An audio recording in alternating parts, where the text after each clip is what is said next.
আসসালামু আলাইকুম। Education care Facebook page এবং ইউটিউব চ্যানেলে একাদশ ও দ্বাদশ শ্রেণীর নতুন একটি গদ্যে সবাইকে স্বাগতম।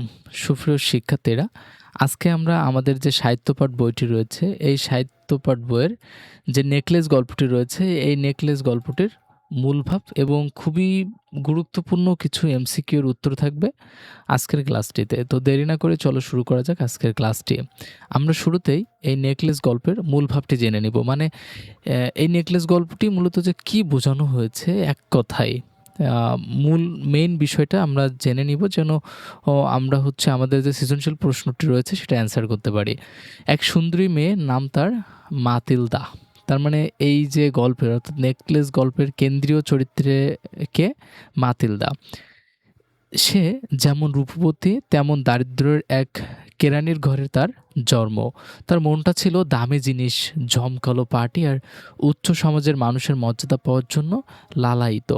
কিন্তু বাস্তবতা ছিল সম্পূর্ণ আলাদা। তাকে বিয়ে করতে হয়েছিল তারই মতো এক সামান্য সরকারি কেরানিকে এবং খুব সাধারণ নিস্তেজ একটা জীবনযাপন করতে হচ্ছিল।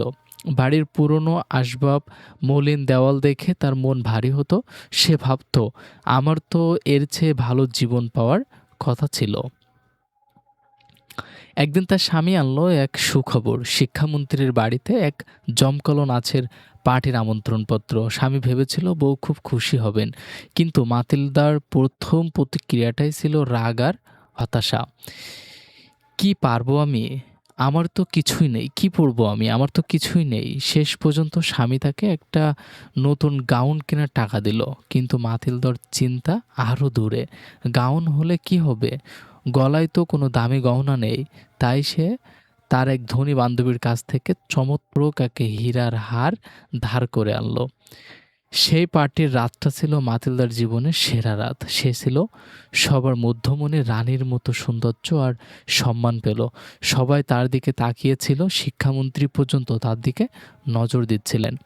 সে স্বপ্ন দেখছিল যে অবশেষে তার সেই কাঙ্ক্ষিত জীবন শুরু হলো। কিন্তু দুঃস্বপ্ন শুরু হয় ঘরে ফেরার পথে। আনন্দে আত্মহারা হয়ে সে খেয়ালই করেনি যে গলায় সেই দুর্মূল্য হারটি হারিয়ে গিয়েছে। বাড়ি ফিরে যখন টের পেল, তখন পৃথিবীটাই তার কাছে অন্ধকার হয়ে গেল। সে তার সে আর তার স্বামী রাস্তা, গাড়ি সব জায়গা খুঁজে পেল না। এখান থেকে তাদের বাস্তব জীবনের ট্র্যাজেডি শুরু। হারটি ফেরত দিতে হবে বান্ধবীকে, কিন্তু সেটা তো আর আসল হার নয়। তারা কোনো উপায় না দেখে নিজেদের সমস্ত জমানো টাকার প্রচুর ধার করে বন্ধুর হারটি হুবহু একটা নকল, তাদের ধারণায় আসল হারটি কিনে ফেরত দিল। এর দাম পড়ল অকল্পনীয় 40,000 ফ্রা। অর্থাৎ সে যে হারটি নিয়ে আসছিল, সে হারটি ছিল মূলত নকল। বাট এরা যে হারটি তার বান্ধবীকে ফেরত দিয়েছিল, সে হারটি ছিল আসল। এই ঋণের বোঝা তাদের জীবন উল্টে দিল। ভালো ফ্ল্যাট ছাড়তে হলো, চাকরানিকে বিদায় দিতে হলো। মাতিলদা, যে কিনা শুধু সৌন্দর্য আর সামাজিকতা নিয়েই ভাবত, তাকে এখন নিজের হাতে মেজে ঘষতে, বাজার করতে, ময়লা কাপড় কাচতে হলো। তার স্বামীও রাত জেগে জেগে বাড়তি কাজ করে টাকা রোজগার করলো। চকচকে নখ, কোমল হাত আর দামি পোশাকের বদলে এখন ছিল রুক্ষ হাত আর মলিন কাপড়। এভাবে 10টা বছর কেটে গেল শুধু ঋণ পরিশোধ করার মধ্য দিয়ে। 10 বছর পর সব ঋণ শেষ। একদিন হঠাৎ রাস্তার তার সেই ধনী বান্ধবীকে দেখা। বান্ধবী তখনও আগের মতোই জাঁকজমকপূর্ণ, সুন্দর। নিজের সব কষ্টের কথা, হার কেনার গল্প মাতিলদা তাকে খুলে বলল। অর্থাৎ সেই বান্ধবীকে সবকিছু খুলে বলল। গর্বও করল যে সে তার দায়িত্ব পালন করেছে। বান্ধবীর জবাব শুনে মাতিলদার মুখটাই দুনিয়া যেন থমকে গেল। বান্ধবী বলল, ও আমার ভালোবাসা, কেন এত কষ্ট নিয়েছিলে?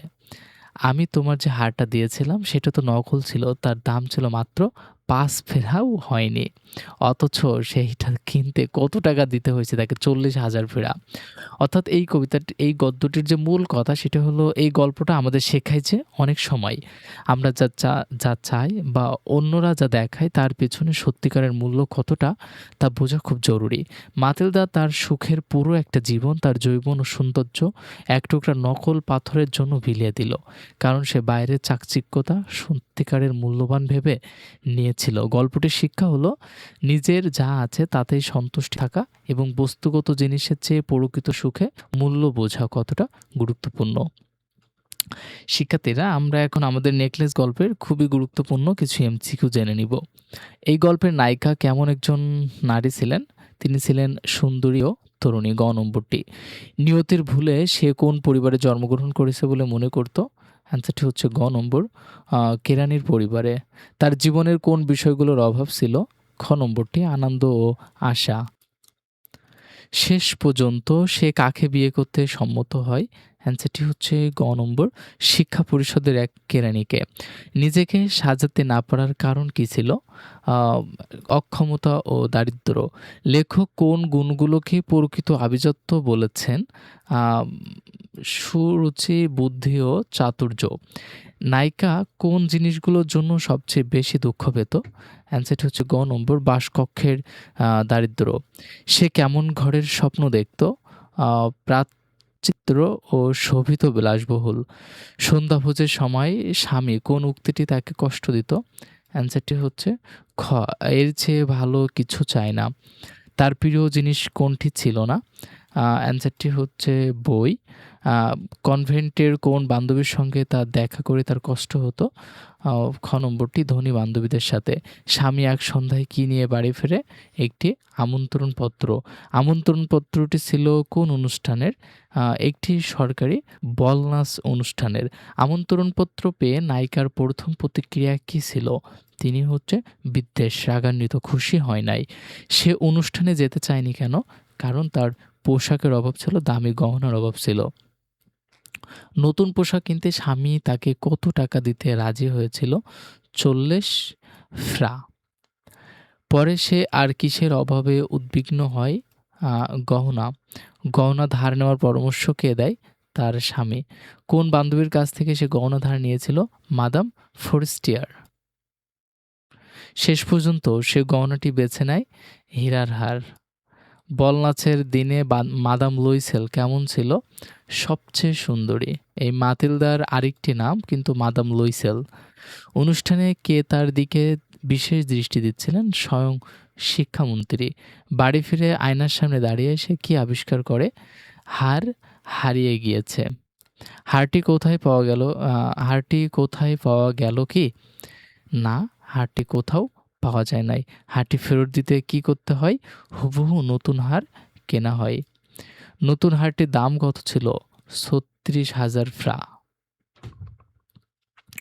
এই ঋণ শোধ করতে কত বছর সময় লেগেছিল? প্রায় 10 বছর। প্রায় 10 বছর সময় লেগেছিল, অর্থাৎ গ নম্বরটি সঠিক অ্যান্সার। এই সময় নায়িকার জীবনে কি পরিবর্তন আসে? কঠোর পরিশ্রম। 10 বছর পর নায়িকার কেমন দেখতে লাগলো? বয়স্ক ও রুগ্ন। শিক্ষার্থীরা, তোমাদের আরও কিছু প্রশ্ন রয়েছে, খুবই গুরুত্বপূর্ণ প্রশ্ন। তোমরা তোমাদের এই প্রশ্নগুলো আসলে প্রয়োজন আছে কিনা একটু কমেন্টে জানিয়ে দিও আমাদেরকে, এবং তোমরা কোন টপিকের উপরে ক্লাস চাচ্ছ। তোমরা ইতিমধ্যেই জানো তোমাদের বাংলা সাবজেক্টের প্রায় সবগুলো ক্লাসই গল্প এবং কবিতার ধারাবাহিকভাবে ক্লাস আপলোড দেওয়া হয়েছে। তোমরা আমাদের চ্যানেলে প্লে লিস্টে অথবা কোর্সে ক্লিক করে তোমরা তোমাদের প্রয়োজনীয় সেই ভিডিওটি দেখে নিতে পারো। আর আমাদের ক্লাসগুলো তোমাদের কাছে কেমন লাগে অবশ্যই কমেন্টে জানিয়ে দিও, বন্ধুদের সাথে শেয়ার করো এবং চ্যানেলটি অবশ্যই সাবস্ক্রাইব করো।